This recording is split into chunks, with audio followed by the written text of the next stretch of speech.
The dust devils danced across the crystal wastes like ghosts made of sand and light. Owen Blake wiped sweat from his forehead and adjusted the heavy pack on his shoulders. 5 years of making this journey, and the twin sons of Draven 7 still felt like they wanted to cook him alive. Most people thought he was crazy. The human colonists whispered about him in the settlement cafeteria. The Sarathi, the dragon-like natives of this world, avoided him entirely. Nobody understood why a perfectly sane xenobiologist would spend his free time hiking 20 kilometers into the wasteland just to visit an outcast, but Owen knew exactly why between two massive crystal formations that jutted from the ground like frozen lightning, he spotted the cave entrance. His pace quickened despite his tired legs.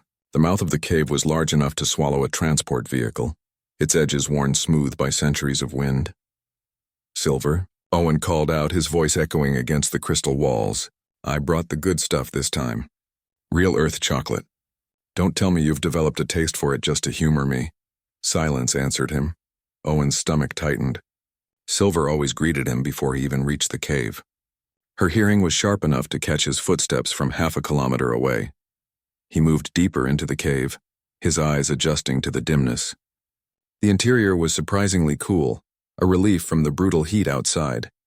Silver had arranged the space over decades, maybe centuries. Smooth stones formed a natural bed.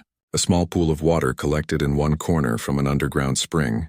Books, donated by Owen over the years, sat in careful stacks against one wall. Then he saw her. Silver Scale lay curled in the back of the cave, her massive body tucked in on itself. Her scales, pure white like fresh snow, seemed dull in the shadows. She was easily 15 meters from nose to tail, with wings folded tight against her sides. Even at rest, she should have been magnificent. Instead, she looked small, fragile. "Silver." Owen dropped his pack and ran to her side. One golden eye opened slowly. It took her a moment to focus on him. "Owen." Her voice rumbled like distant thunder, but weaker than he had ever heard it. "You should not have come today. What happened?" He placed his hand on her foreleg, feeling the heat radiating from her scales. "Fever." "How long have you been like this?" "It does not matter." She tried to lift her head and failed. The effort left her breathing hard. "Please, go back to your settlement. I do not want you to see me this way." Owen was already pulling medical equipment from his pack, a portable scanner, the kind used for preliminary diagnoses on both humans and compatible alien species. His hands shook as he powered it on. "You know I'm not leaving," he said quietly. "We've been through this before." 5 years ago, he had found her trapped under fallen rocks after a quake. She had been there for 2 days, slowly dying. The Sarathi Council had refused to help her. They considered her cursed, an aberration to be ignored. Owen had spent 3 days digging her out by hand, then another week treating her injuries. She had called him foolish then. Now she just watched him with that golden eye, too tired to argue. The scanner beeped as it processed information. Owen stared at the readout, his medical training warring with hope. The results made his blood run cold. Thorn spine parasites. The infection was everywhere, concentrated in the neural clusters along her spine and at the base of her skull. The scanner estimated hundreds of individual parasites, each one burrowing deeper into her nervous system. "How long?" Owen asked, his voice barely above a whisper. 3 weeks since I first felt the pain." Silver's eye closed again. "I know what it is. Every Sarathi knows. There is no cure. I have perhaps 1 week left, maybe 2 if I am unlucky." Owen had read about thornspine parasites in the colony database. Native to Draven 7, they were considered the most feared disease on the planet. Once they infected a Sarathi, death was certain. The parasites formed crystalline structures around nerve endings, causing agony that increased until the host's body simply gave out. No Sarathi had ever survived an infection. Not one in recorded history. "We can get you treatment," Owen said, even though he knew the truth. "The colony has doctors, and we can contact the Galactic Medical Authority." "There has to be something." "There is nothing." Silver's voice was patient, accepting. "I have lived 347 years, Owen. That is more than most of my kind ever see. I am not afraid of death." "Well, I am." Owen stood up, his jaw set. "I'm going to the council. They have medical facilities, healers who know Sarathi biology better than any human doctor. They will not help me. You know this." "Then I'll make them help you." Silver managed a weak rumble that might have been a laugh. Stubborn human. Just like the day we met. Owen remembered that day clearly. He had been studying crystal formations when a canyon flash flood caught him by surprise. The water had swept him off his feet, carrying him toward a 100-meter drop. Then massive claws had plucked him from the torrent, gentle despite their size. Silver had carried him to safety, staying with him until the water receded. She had never explained why she saved him. Perhaps she saw something of herself in the lonely scientist that everyone else avoided. "I'll be back tomorrow," Owen promised. "With help." Owen. Her eye opened again, and for a moment he saw the fierce intelligence that had sustained her through centuries of isolation. "Thank you. For these years. For treating me as if I mattered. You do matter." He touched her scales one more time. "You matter to me." The walk back to the colony took 3 hours. Every step felt heavy. By the time Owen reached the Sarathi Council chamber, the suns were setting, painting the sky in shades of purple and gold. High Speaker Crimson Wing sat on his elevated platform, his red scales gleaming in the artificial light. Around him, 6 other council members watched Owen approach with cold reptilian eyes. "I request medical assistance for Silverscale," Owen said formally. "She has been infected with thornspine parasites and requires immediate treatment." Crimson Wing's expression did not change. "The outcast is not our concern. She's dying. All creatures die, human. It is the way of nature." Owen felt anger rising in his chest. "You have the medical knowledge to help her. The equipment. The healers. All I'm asking is that you try. We will not waste our resources on an aberration." Crimson Wing leaned forward. "Her existence has always been unnatural. Perhaps this is how it should end." The other council members murmured agreement. Owen looked at each of them in turn, seeing nothing but indifference. These were Silver's people, her own kind, and they would let her die in agony without a second thought.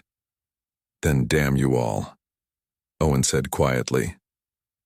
He turned and walked out of the council chamber. Behind him he heard Crimson Wing's voice, cold and final.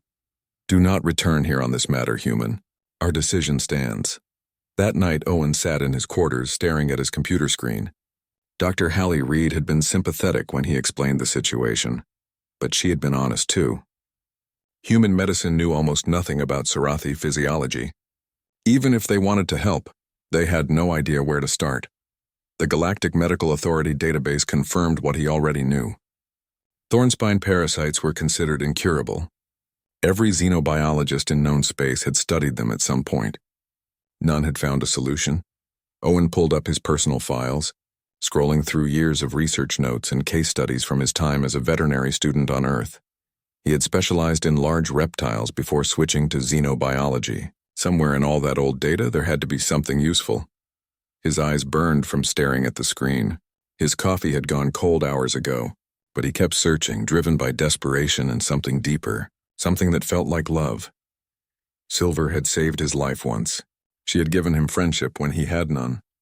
She had listened to his stories about Earth, about the mother he lost when he was 12, about all the ways he had never quite fit in with his own species. She was his family. The only family he had left. Owen would not let her die alone in that cave. He would not accept the Council's cruelty or the universe's indifference. There had to be a way. And if there was not, he would invent one. 3 days had passed since Owen last slept properly. His quarters looked like a disaster zone, with empty food containers scattered across the floor and medical journals displayed on every available screen. Dr. Reed had stopped by twice to check on him, bringing coffee and concern in equal measure. "You need rest," she had said that morning, looking at the dark circles under his eyes. "I need answers," Owen had replied. Now, as the colony's artificial lights dimmed to simulate nighttime, Owen finally found something worth his attention. An old case study from Earth dated almost 60 years ago, before humanity had even made first contact with alien life. A species of large monitor lizard on Madagascar had suffered from a parasitic infection that bore striking similarities to thornspine parasites. The parasites had burrowed into neural tissue, forming crystalline structures around nerve endings. The infection had been considered fatal until one veterinarian tried something radical. Owen's heart raced as he read the treatment protocol. It was based on a modified version of an antiparasitic compound, combined with neural stabilizers to prevent shock. The treatment had required direct injection into the affected neural clusters. It had been dangerous, painful, and had only a 40% success rate. But 40% was better than 0. Computer, pull up the molecular structure of that compound, Owen said aloud. Compare it to known substances in the Draven 7 chemical database. The computer processed for several seconds. Then it displayed a series of molecular diagrams that made Owen lean forward in his chair. The base compounds existed on Draven 7. They were rare, used in some industrial processes, but they existed. With modifications, accounting for Sarathi biology instead of Earth reptiles, he might be able to synthesize something similar. It was a long shot. It might not work at all. It might even kill Silver faster than the parasites would. But it was a chance. Owen started making notes, calculating dosages, running simulations on the computer. He pulled up everything he could find about Sarathi neural physiology. The species was remarkably similar to Earth's large reptiles in some ways, different in others. Their nervous system operated at higher temperatures. Their pain tolerance was lower despite their size. Their cellular regeneration was faster, which might help or might complicate things. Dawn came without Owen noticing. He was deep in equations when Dr. Reed entered his quarters without knocking. "Owen, you look terrible." She set down a tray of breakfast. "Please tell me you found something because I'm starting to worry about you as much as I am about Silver." "I found something." Owen turned his screen toward her. "It's never been tested on extraterrestrial life. It might not work, but it's the only option I've got." Reed studied the data, her expression shifting from concern to concentration. She was a good doctor, better than most who ended up in frontier colonies. She had left a prestigious hospital on Mars for reasons she never discussed and Owen had never asked. "This is insane," she said after a long moment. "The pain alone could kill her. And if the dosage is wrong, you'd destroy her nervous system, before the parasites do. No, you could be prosecuted for experimenting on an intelligent being without proper authorization." "I know that too." Reed was quiet for a moment. Then she closed the door behind her and sat down at Owen's workstation. "Show me your calculations. If we're doing this, we're doing it right." Relief washed over Owen. "Thank you." "Don't thank me yet. We have a lot of work to do." They spent the next 12 hours refining the treatment. Reed's medical expertise filled in gaps that Owen's veterinary background had left open. Together, they designed a 3-stage protocol. The first stage would target the parasites near the surface. The second would go deeper into the major neural clusters. The third would be a full systemic treatment to eliminate any remaining parasites and help Silver's body heal. Each stage would take 24 hours. Silver would need to survive 72 hours of treatment and every moment would be agony. "We need to test this," Reed said finally, "on the parasites themselves outside a host. If it doesn't kill them in the lab, it won't work in her body." Owen already had parasite samples. He had collected them from infected tissue found in the wasteland, carefully preserved for study. Now those samples would serve a different purpose. The test took another full day. Owen watched through a microscope as the modified compound encountered living parasites.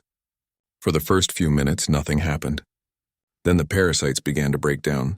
The crystalline structures they formed started to crack and dissolve. Within an hour, every parasite in the sample was dead. "It works," Owen breathed. "At least in isolation." "In isolation," Reed emphasized. "Inside a living Sarathi is completely different. Her immune system, her metabolism, everything will affect how this works. I have to try." Reed looked at him carefully. "She's that important to you?" Owen thought about Silver in that cave, suffering alone because her own kind had abandoned her. He thought about the gentle way she had held him after saving him from the flood, careful not to let her claws pierce his skin. He thought about long conversations under the stars, her teaching him about the history of her world, him telling her stories about Earth. "She's my family," Owen said simply. Reed nodded. "Then let's make sure we give her the best chance possible." They synthesized enough of the compound for all 3 stages of treatment. Owen packed everything carefully into insulated containers. Medical equipment, monitoring devices, IV fluids, pain medication, everything he might need for 3 days of intensive care. "I'm coming with you," Reed announced. "Hallie, you don't have to do that. Actually, I do. You're going to need help and you're probably too exhausted to see straight by now." She grabbed her own medical kit. Besides, I want to meet this dragon who's worth all this trouble. The journey to the crystal wastes felt longer than usual. Owen's pack was heavier, loaded with equipment and medication. Reed kept pace beside him, not complaining despite the heat. As they approached Silver's cave, Owen's steps slowed. Fear crept up his spine. What if they were too late? What if she had already died while he was busy playing scientist? "Silver?" he called out. For a terrible moment there was no answer. Then a weak voice reached them from the darkness. "Owen, you came back." She was worse than before. Her breathing was labored, and even in the dim light, Owen could see tremors running through her body. The parasites were spreading faster now, reaching the final stages of infection. "I brought help," Owen said, kneeling beside her massive head. "This is Dr. Reed, and I brought something else. A treatment." Silver's golden eye focused on him with difficulty. "There is no treatment." "There wasn't," Owen corrected. "But I found something. It's from Earth, from old veterinary medicine. I've modified it for your biology." "Earth medicine?" A hint of curiosity entered Silver's voice, cutting through the pain. "You would treat me like one of your animals?" "I would treat you like family," Owen said firmly. "That's what you are to me." Silver was quiet for a long moment. Owen could see her thinking, weighing her options. She had accepted death already. Now he was offering her hope, which might be crueler than letting her go peacefully. "Will it hurt?" she asked finally. Owen would not lie to her. "Yes, more than the parasites already do. The treatment has to reach deep into your nervous system. It's going to be the worst pain you've ever felt. And if it fails, then you die anyway. But at least you die knowing someone tried." Silver closed her eye. Her breathing was shallow, each breath seeming to cost her tremendous effort. When she spoke again, her voice was barely a whisper. "I have lived alone for so long, outcast, unwanted. When I saved you from that flood, I thought perhaps fate was giving me one small kindness before the end. Someone who did not see me as cursed." She opened her eye again. "You have given me far more than I ever expected. These years of friendship, of being seen as worthy. Whatever happens now, I am grateful." "Don't talk like you're saying goodbye," Owen said, unpacking his equipment. "We're just getting started." Reed was already setting up monitoring equipment, working efficiently despite the alien environment. She had dealt with stranger situations in her career, though perhaps not stranger patients. Owen prepared the first injection. His hands were steady now, all doubt burned away by necessity. This was what he was trained for. This was what he could do. "Ready?" he asked Silver. "No," she admitted. "But do it anyway." Owen positioned the injection device against the scales at the base of her skull, where the first major cluster of parasites had formed. The device would drive the compound deep into the neural tissue, directly to where it needed to be. "I'm sorry for what comes next," he said quietly. Then he triggered the injection. Silver's scream shook the walls of the cave. The sound that came from Silver was something Owen would never forget. It was not quite a roar, not quite a shriek. It was raw agony given voice, echoing off the crystal formations outside the cave and rolling across the wasteland like thunder. Her body convulsed. The massive tail whipped sideways, smashing against the cave wall hard enough to send cracked spiderwebbing through the stone. Reed dove out of the way, dragging equipment with her. "Hold her stable," Reed shouted over the noise. "The monitors are going crazy." Owen pressed himself against Silver's neck, trying to provide some comfort through touch. It was useless, he knew. Nothing could make this easier. The compound was flooding through her neural tissue, killing parasites and inflaming every nerve ending it touched. "I'm here," he said, even though he doubted she could hear him. "I'm not leaving. I promise." The convulsions lasted for 10 minutes that felt like hours. Then gradually Silver's body began to still. Her breathing was ragged, but the screaming had stopped. Small mercies. Reed checked the monitors. Neural activity is stabilizing. Heart rate is elevated but steady. The compound is spreading through the first cluster zone. Owen pulled up the portable scanner and ran it over Silver's spine. The image that appeared made his breath catch. In the area where he had injected the compound, the parasites were dying. He could see their crystalline structures breaking down, dissolving into material that Silver's body could process and eliminate. "It's working," he whispered. "It's actually working." But there were dozens of other clusters throughout her body. Each one would require the same treatment. Each one would bring the same pain. Silver's eye cracked open. Her pupil was dilated, her focus uncertain. "Owen, I'm here." That was unpleasant. Despite everything, Owen laughed. It came out shaky on the edge of hysteria. That's one way to put it. Will the next one be worse? Probably. Owen stroked her scales gently. The next clusters are deeper, closer to your spine and brain. But we have pain medication that might help a little. Might, Silver repeated. She tried to lift her head and managed it this time, just barely. Human medicine is very uncertain. Welcome to experimental treatment, Reed said, coming closer now that the danger of being crushed had passed. She held out a scanning device. I'm Dr. Hallie Reed. Sorry we're meeting under these circumstances. Silver studied her with one golden eye. You are helping Owen attempt the impossible. Someone has to keep him from killing himself with exhaustion, Reed replied. She ran her scanner along Silver's foreleg. Your basic physiology is fascinating. Heart rate is slower than I expected for a creature your size. Temperature regulation is different from Earth reptiles, too. Hallie gets excited about biology, Owen explained. Even in crisis situations. Especially in crisis situations, Reed corrected. She made notes on her data pad. Owen, we need to wait at least 6 hours before the next injection. Her system needs time to process what we've already introduced. 6 hours. Owen set a timer and settled in. He had brought supplies for a long stay. Food, water, basic camping equipment. Reed had done the same, prepared for the possibility that they might be here for days. Silver watched them unpack. You brought sleeping gear. We're not leaving you alone through this, Owen said. Every injection needs to be monitored. Besides, I told you, family doesn't abandon family. Something changed in Silver's expression. Owen had learned to read her body language over the years, subtle as it was. This was emotion she rarely showed. Vulnerability. Hope. My own kind would not do this, she said quietly. They would let me die without a second thought.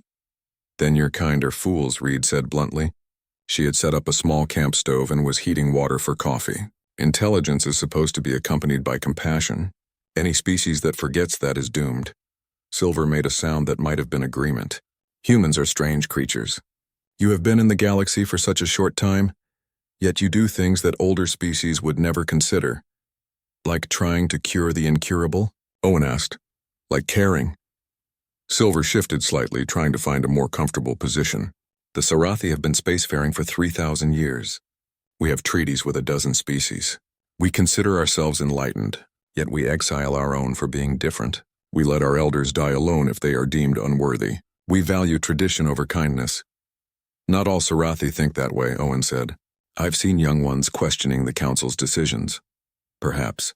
But change comes slowly to my people. Silver's eye closed again, exhaustion catching up with her. Wake me when it is time for more pain. Owen and Reed took turns monitoring her vital signs while she slept. The cave was quiet except for Silver's breathing and the occasional beep from medical equipment. Outside, the suns crossed the sky, painting shadows that crept across the cave floor. Reed made simple meals from their supplies. Owen forced himself to eat, knowing he needed the energy. Between checks on Silver, he reviewed the treatment plan for the 100th time, looking for anything he might have missed. You really love her, Reed observed during one of these reviews. Owen looked up from his data pad. Is that so strange? No, just rare. Reed stirred her instant noodles thoughtfully. Most xenobiologists maintain professional distance from their subjects. You threw that out the window. She's not a subject. She never was. Owen glanced at Silver's sleeping form. When I first came to Draven 7, I was running from Earth. From memories of my mother dying, from feeling like I never quite belonged anywhere. Then I found Silver, and she was running too. From her own people, from their judgment. We understood each other. Your mother, Reed said carefully. Owen, you know Silver can't replace her. I know. But that's not what this is. Owen searched for the right words. My mother taught me that family is about showing up. Being present when it matters. She showed up for me every day until cancer took her. Now I'm showing up for Silver. Reed nodded slowly. That's a good way to honor her memory. The timer chimed. 6 hours had passed. Owen stood up, his muscles stiff from sitting. Time for the second injection, Silver, he said, gently touching her shoulder. We need to continue. She woke immediately, more alert now than before. The pain medication and rest had helped. So soon? We can't let the parasites regroup. The next cluster's along your spine, about halfway down. Silver pulled herself into a better position, exposing her back. The scales there were pure white, unmarked by any pattern. Beautiful and cursed according to Sarathi tradition. Owen prepared the injection. This one would be deeper, harder to place correctly. He checked and rechecked the scanner readings to make sure he had the right spot. "Ready?" he asked. "I was not ready the first time either," Silver said, "but I trust you." Those words hit Owen harder than he expected. Trust. She was giving him everything, her life in his hands. Based on nothing but faith in his intentions, he could not fail her. The second injection went into the neural cluster along her spine. Owen watched the compound flow through the injection device, seeing it disappear into Silver's body. For a moment there was nothing. Then Silver's entire body went rigid. This time she did not scream. The pain was too intense for that. Her claws dug into the stone floor of the cave, gouging deep furrows. Her wings, which had been folded tight, spasmed outward, nearly hitting Reed. "Neural shock," Reed called out, reading the monitors. "Her brain is being overwhelmed by pain signals." Owen had prepared for this. He grabbed a second injector, this one loaded with a powerful neural blocker. It would not eliminate the pain, but it might take the edge off enough for Silver to survive it. He administered it directly into the soft tissue under her jaw, where it would reach her brain fastest. For a terrible moment, nothing changed. Then Silver's body began to relax slightly. Her breathing, which had nearly stopped, resumed in great gasping lungfuls. Her claws released their death grip on the stone. "Still here," she managed to say, her voice raw. "Still alive." "You're doing great," Owen lied. She was barely holding on, and they both knew it. But sometimes lies were kinder than truth. The scanner showed more parasites dying. The second cluster was being destroyed, just like the first. But the cost was enormous. Silver's body was taking damage from the treatment itself, stress fractures in her neural pathways, inflammation in her tissues. Reed met Owen's eyes across Silver's body. Her expression said what he was thinking. This might work, but it might also destroy her nervous system in the process. They were racing against time, trying to kill the parasites before the cure killed the patient. "Owen," Silver said weakly, "if I do not survive this, I want you to know something. Don't talk like that. Save your strength, listen." She turned her head to look at him directly. "These 5 years with you have been worth the 300 years before them. You gave me something I thought I had lost forever. Purpose, worth, a reason to wake each morning. Silver, please." "I am not afraid anymore," she continued. "Whatever happens, I am grateful. You are the best son I never had." Owen felt tears on his face. He did not remember starting to cry. "And you're the best mother I could have asked for. So you need to survive this, because I'm not ready to lose another mother. I'm not ready to be alone again." Silver closed her eye. "Then I will try very hard not to disappoint you." The next 24 hours were the hardest of Owen's life. He and Reed took turns monitoring Silver, adjusting medications, providing what comfort they could. The parasites in the second cluster died slowly, and each death caused more pain. But Silver held on. Through pain that should have killed her, through neural stress that would have destroyed a weaker mind, she held on. Because Owen had asked her to. Because she had found something worth living for. As the suns rose on the second day, Owen checked the scanner one more time. The second cluster was clear. 2 down, dozens more to go. They were not done yet. Not even close, but they were still fighting. Still hoping, and sometimes that was enough. News traveled fast in a frontier colony. By the 3rd day of Owen's absence, people were talking. The human settlers whispered in corridors about their strange xenobiologist who had vanished into the wasteland. The Sarathi heard rumors through their own networks, carried on wings from settlement to settlement. Owen knew none of this. His world had shrunk to the interior of a cave, to the steady rhythm of medical monitoring, to Silver's labored breathing. She was deteriorating, not from the parasites, which were dying in every cluster he treated, but from the treatment itself. Her body was strong, but it had limits. The compound was harsh, designed to destroy parasites that had evolved to resist every natural defense. It damaged healthy tissue, too. "Temperature is spiking again," Reed said, checking the monitors. Her voice was hoarse from lack of sleep. They had both been running on stimulants and willpower for days. 107 degrees. That's high even for Sarathi physiology. Owen pressed a cooling pack against Silver's scales. She was barely conscious now, drifting in and out of awareness. When she was lucid, she was in too much pain to speak. When she was not, her body twitched and shuddered with fever dreams. "The third injection is due in 2 hours," Owen said. He did not need to check the timer. He had memorized the schedule. That one targets the clusters near her brain. "It's the most dangerous, Owen." Reed put down her datapad and looked at him directly. "We need to talk about the possibility that this won't work." "It's working. The parasites are dying." "The parasites are dying, but so is she." Reed gestured at the monitors, at the vital signs that were slowly weakening. "Her nervous system is taking massive damage. Even if we kill every parasite, she might not recover. She might never wake up. Then we make sure she does wake up."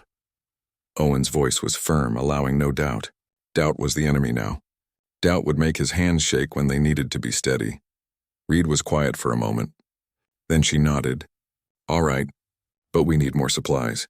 Pain medication is running low and we're almost out of IV fluids." "I'll go back to the colony," Owen said.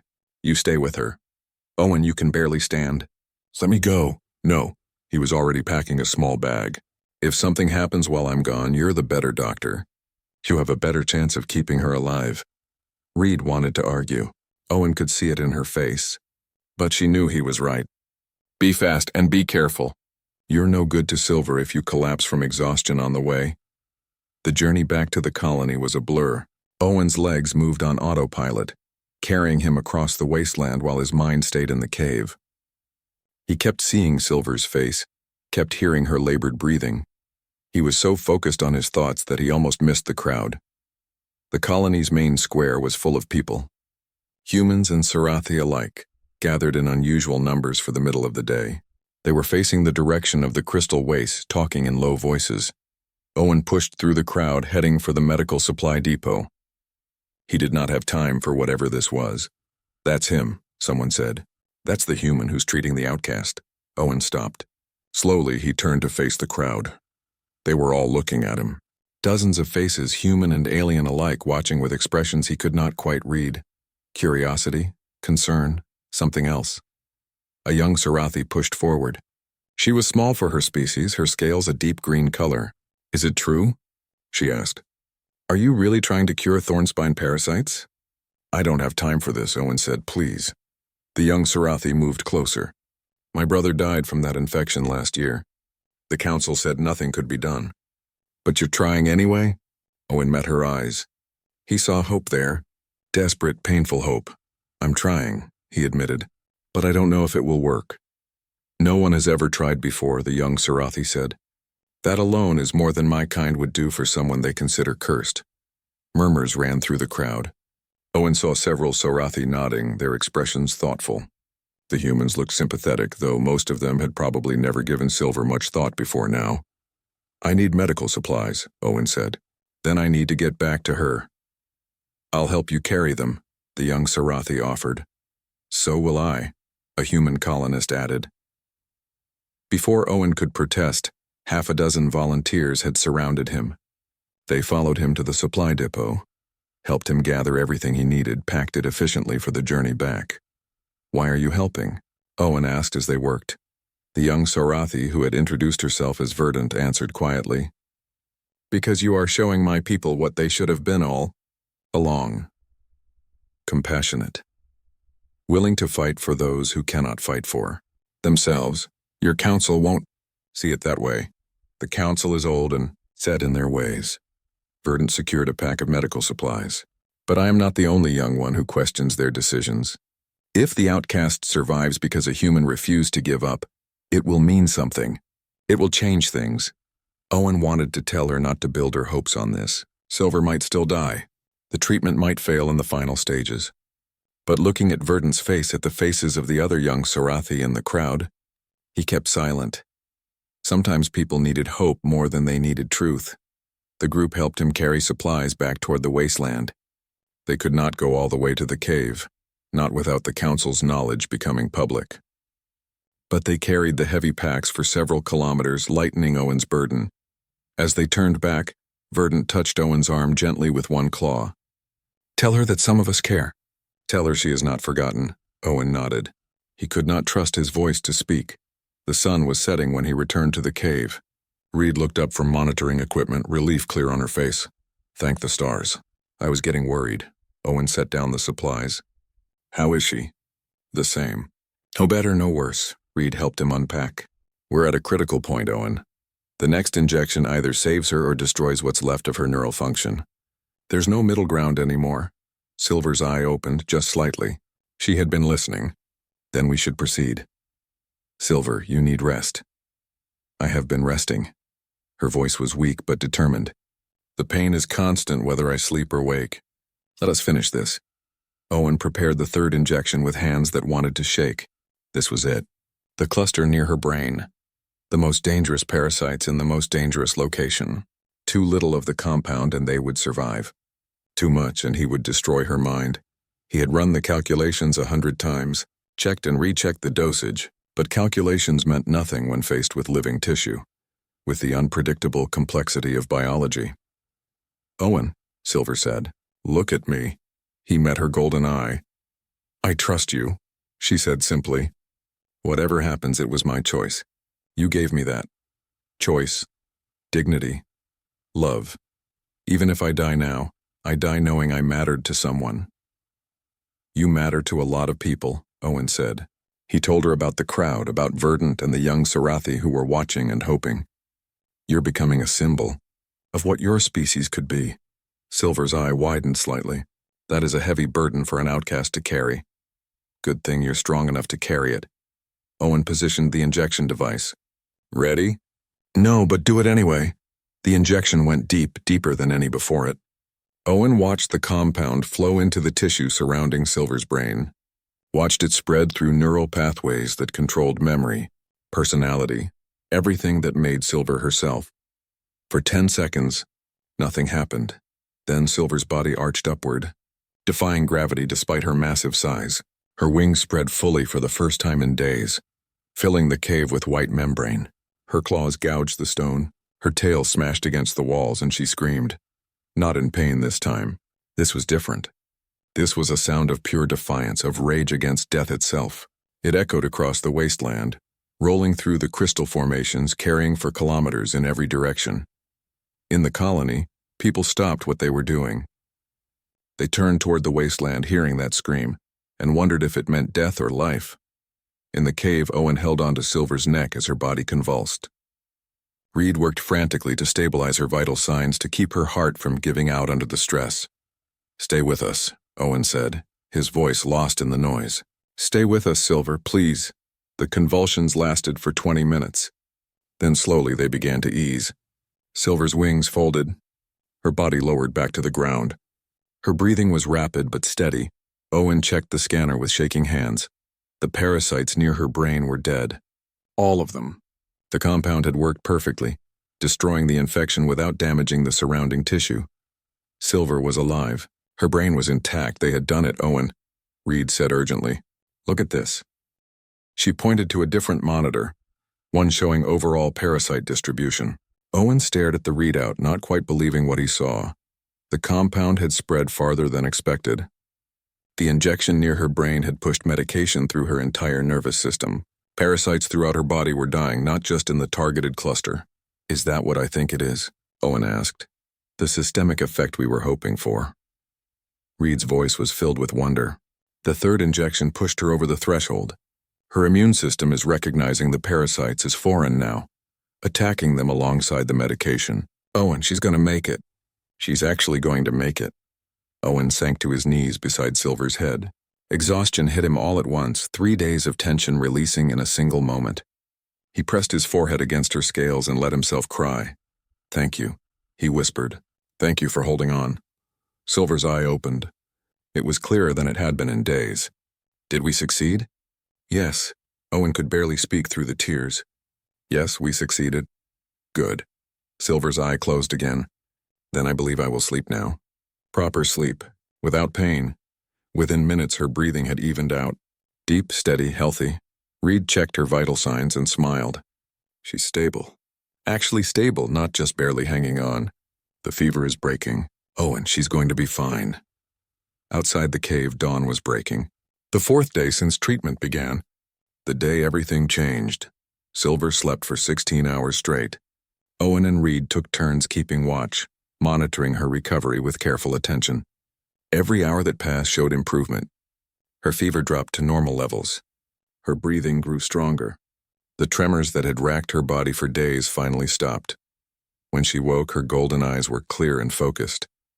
"I feel strange," she said. Owen, who had been dozing in a chair, jerked awake. "Strange how? Pain, dizziness?" "No." Silver carefully moved her head, testing her range of motion. "I feel good. I had forgotten what it was like to exist without pain." She flexed her wings, extending them fully. "How long was I infected?" 3 weeks, you said. 3 weeks of growing agony. Before that, smaller aches I dismissed as age." Silver stood up slowly, her movements uncertain at first, then growing steadier. "I may have been living with early-stage infection for months. This clarity, this absence of pain, it is like being young again." Reed ran her scanner over Silver's body, a smile growing on her face. "Remarkable. The parasites are completely gone. Your neural tissue is regenerating. There will be some residual damage, probably some numbness in your extremities for a few weeks, but nothing permanent." "You saved my life."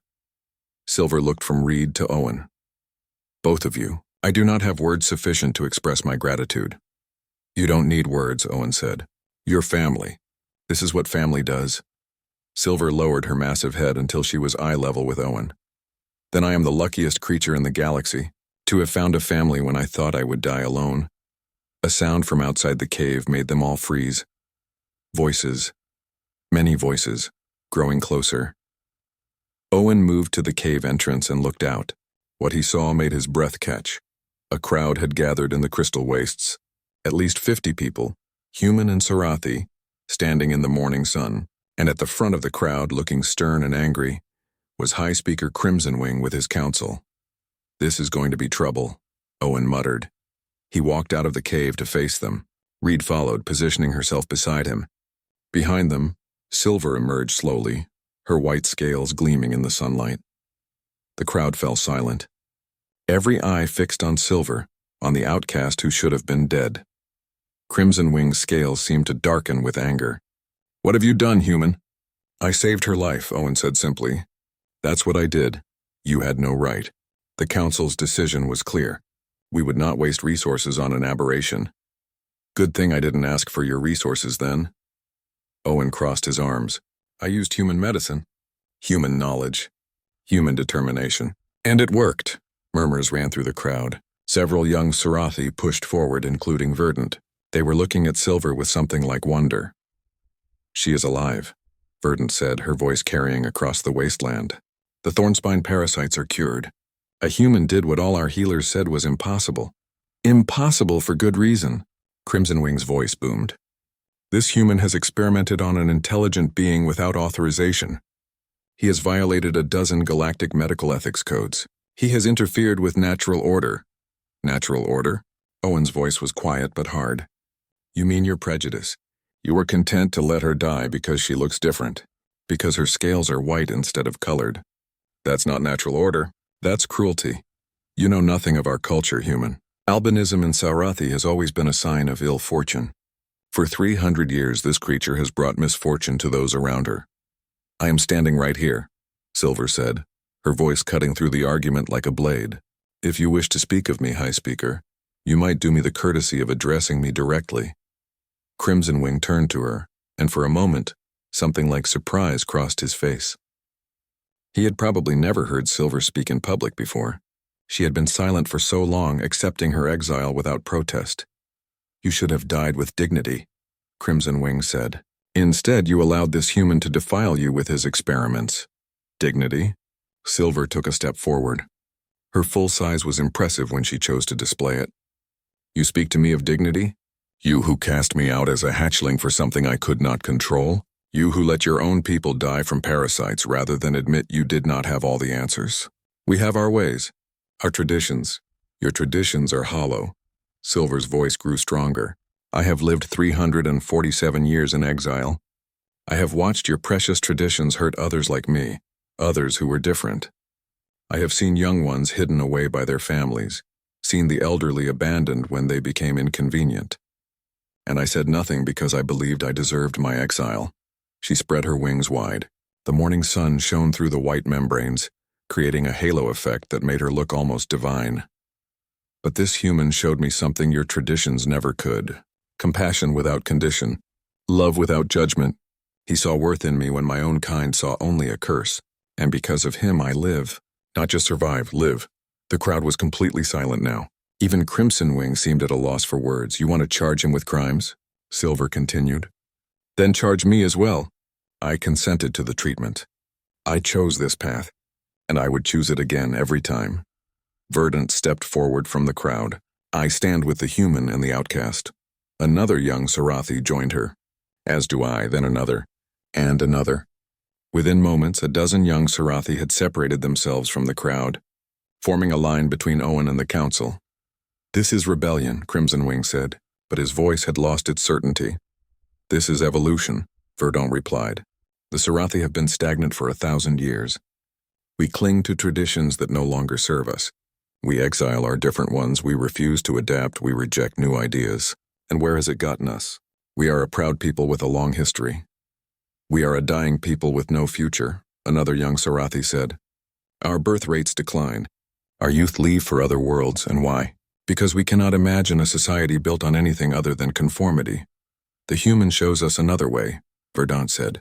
He crossed species lines to save someone he loved. He broke every rule we would have followed. And because of it, he achieved the impossible. That is not a crime. That is inspiration. Crimson Wing looked around at his council. The other members seemed uncertain now, glancing between the young protesters and the crowd. Public opinion was shifting, and they could all feel it.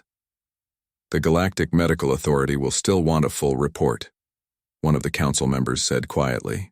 The humans' methods must be documented, tested, verified. Of course, Reed spoke up for the first time. We have complete records of the treatment.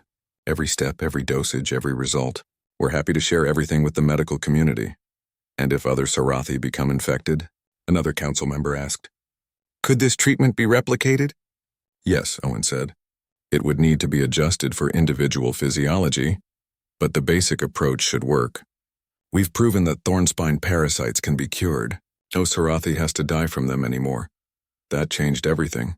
Owen could see it in the faces around him. A cure for the most feared disease on Draven 7. A treatment that could save hundreds, maybe thousands of lives. Crimson Wing saw it too. His expression shifted from anger to calculation. The council will need time to discuss this matter, to determine the proper course of action. While you discuss, Silver said, I will remain here. I have no desire to return to your settlements. This wasteland has been my home for centuries. It suits me. And I'll be staying with her, Owen added. She needs monitoring for the next few weeks, and I want to make sure there are no complications. Crimson Wing looked like he wanted to argue. But the crowd was too large, too mixed, too public for him to push the issue. He was trapped by his own political instincts. Very well, he said stiffly, but this matter is not concluded. There will be consequences for this irregularity. He turned and left, his council following. But several of the council members glanced back at Silver, their expressions thoughtful. After they were gone, the crowd began to disperse. But many of them, especially the young Sarathi, stayed behind. They approached Silver cautiously, respectfully, like pilgrims approaching a shrine. May I touch your scales? One young Sarathi asked. I have heard albinos are cursed, but you do not feel cursed. Silver lowered her head, allowing the young one to place a claw on her scales. I am no different from you, except in color. But you survived the impossible. No, Silver corrected gently. A human who refused to accept the impossible saved me. That is different. More young Sarathi came forward. They asked questions about the treatment, about Owen, about what it felt like to be cured. Silver answered patiently, showing more warmth than Owen had ever seen from her. Verdant stayed after the others left. She looked at Owen with serious eyes. You have started something here, she said. The old ways are being questioned. The council's authority is challenged. Change is coming to the Sarathi, whether Crimson Wing likes it or not. I didn't mean to start a revolution, Owen said. I just wanted to save her.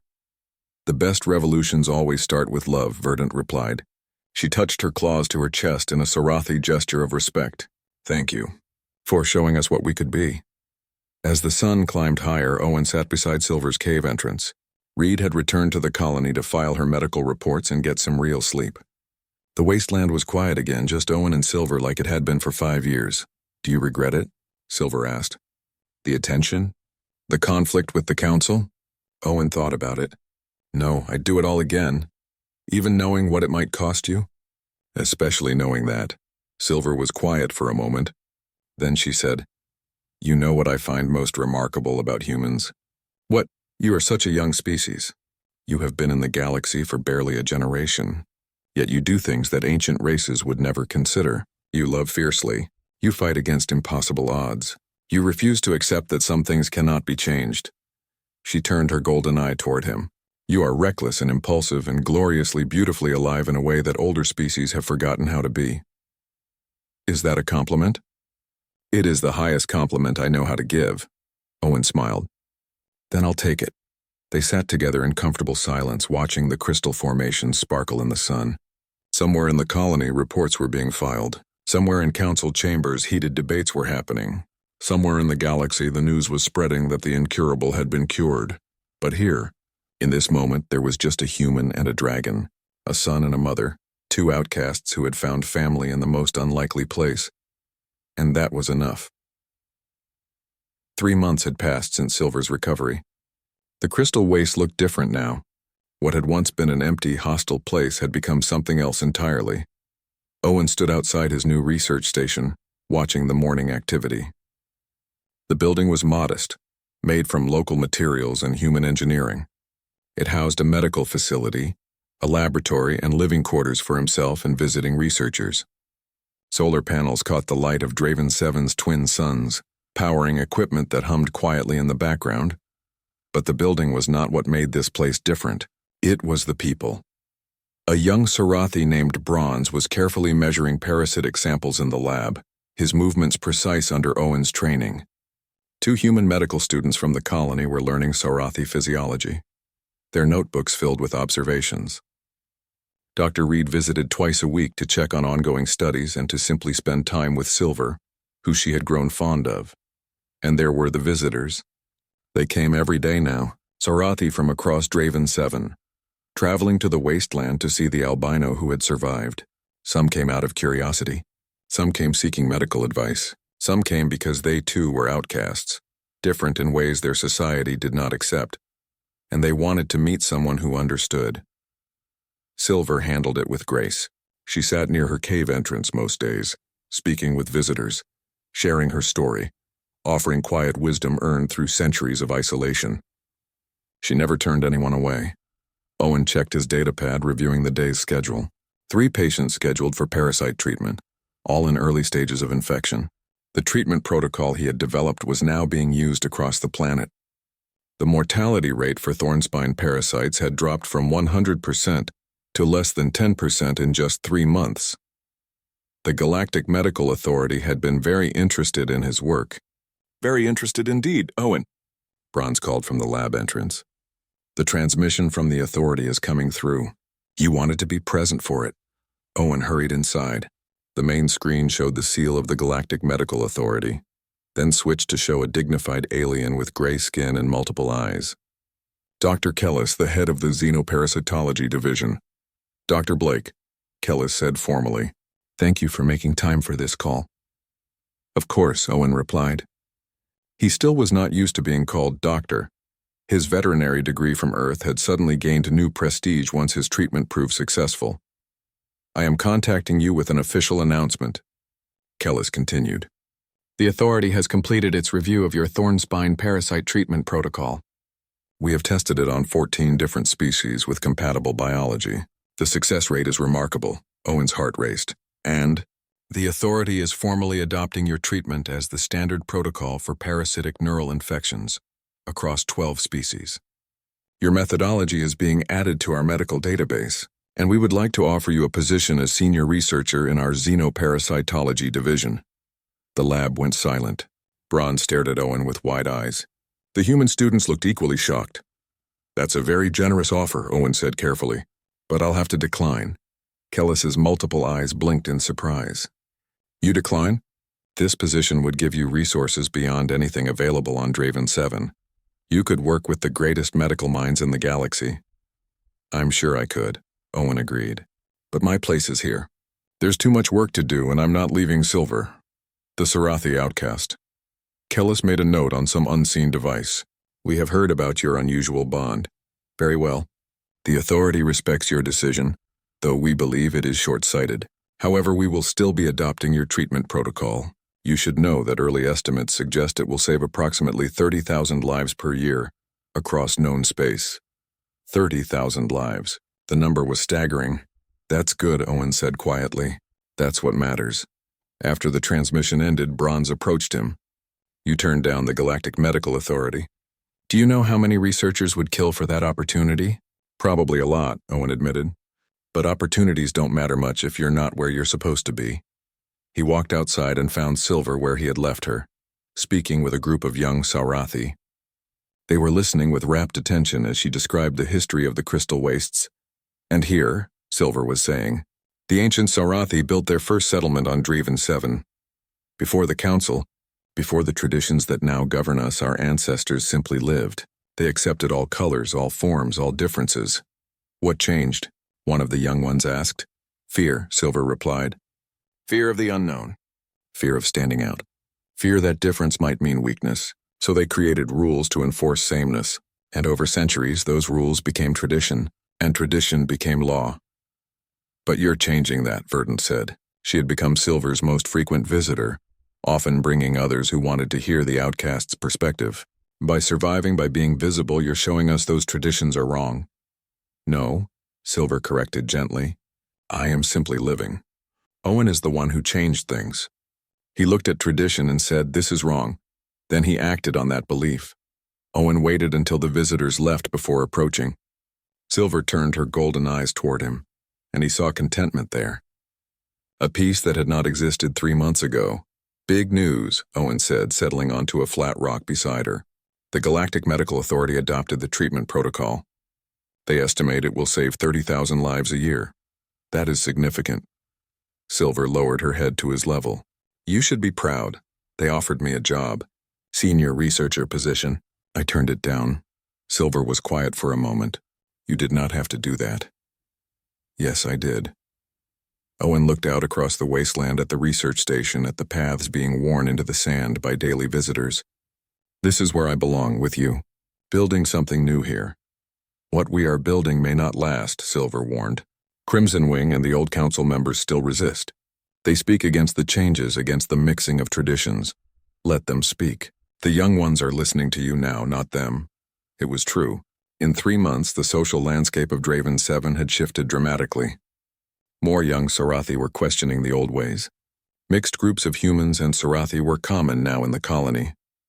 Applications to study xenobiology had tripled, and albino Sarathi, once hidden away in shame, were being seen in public.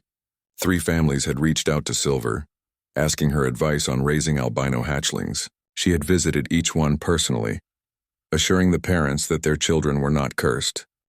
The council has called for a formal vote, Silver said, on whether to maintain the exile traditions. Verdant believes the vote will go against the old ways. How do you feel about that? Silver considered the question. Strange. I have lived with exile for so long that it has become part of my identity. To have it officially ended, to be told I may return to Sarathi society if I wish, it feels almost unreal. Will you return? No. Silver's answer was immediate and certain. This is my home. These wastes, this cave, this life I have built. I will not abandon it just because I am suddenly deemed acceptable. Good, Owen said, because I don't want to move either. They sat in silence for a while, watching the suns move across the sky. Then Silver spoke again, her voice softer. I have been thinking about something, about what comes after. After what? After me. Silver turned to look at him directly. I am old, Owen. Even for a Sarathi, 347 years is long. The parasites did damage that the treatment could not fully repair. I may have decades left, or I may have only years. Owen felt his chest tighten.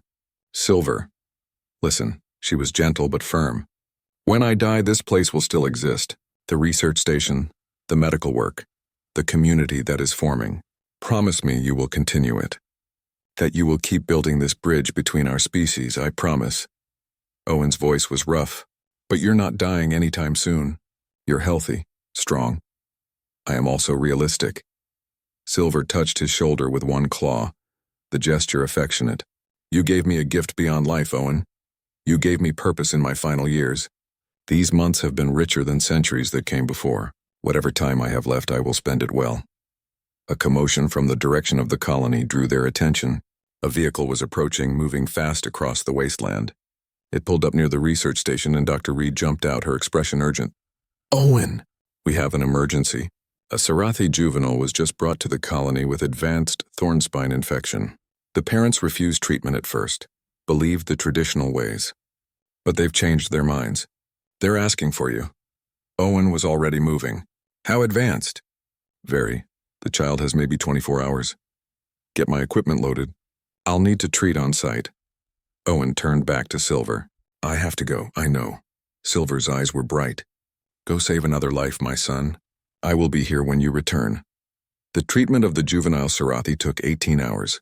The child's name was Crimson, and she was barely 10 years old in human terms. The parasites had spread through most of her nervous system by the time Owen began treatment. But the protocol worked. By dawn, Crimson was sleeping peacefully, her vital signs stable, the parasites dying throughout her body. Her parents, who had watched the entire treatment with terrified eyes, approached Owen as he packed his equipment. Thank you, the mother said, her voice breaking. We almost let her die because of tradition. Because the council said treatment was unnatural. Letting her die would have been unnatural, Owen replied. He was exhausted, running on stimulants and willpower again. Love is natural. Fighting for your children is natural. Everything else is just rules we made up. The outcast, the father said. Silverscale. Is it true that humans and Sarathi can form genuine bonds? That species does not matter. It's true, Owen confirmed. Silver is my mother in every way that counts. And she taught me that family is about choice, not blood. The parents looked at each other. Some unspoken communication passed between them. Then the mother said, When our daughter wakes, may we bring her to meet Silverscale? We would like her to know that being different is not a curse. Silver would like that very much. By the time Owen returned to the research station, word had spread. Another life saved. Another child who would grow up because a human refused to accept the impossible. Silver was waiting for him. She did not say anything, just moved aside to make room for him to collapse against her warm scales. Owen leaned into her, feeling the steady rhythm of her breathing, the quiet strength that had sustained her through centuries. 30,000 lives a year, Silver said quietly. Plus one young Sarathi named Crimson. Plus however many more you will save in the years to come. That is quite a legacy for someone who just wanted to help one outcast dragon. I still just want to help one outcast dragon, Owen mumbled, half asleep already. Silver rumbled with quiet laughter. Sleep, little human. I will watch over you. As Owen drifted off, his last thought was simple and true. He had come to Draven 7 running from loneliness, searching for purpose, hoping to find a place where he fit. He had found all of that and more. He had found family. He had found meaning. He had found home. And it had all started with one simple choice. To see worth where others saw curse. To offer help where others offered judgment. To love across the boundaries that others refused to cross. In the end, that was what made humans special in the galaxy. Not their technology. Not their adaptability. Not their stubborn refusal to accept impossible. It was their capacity to care. To fight for those who could not fight for themselves. To build bridges where others built walls, and sometimes, that was enough to change an entire world. Years later, when historians studied the social revolution that transformed Sarathi society, they would point to many factors.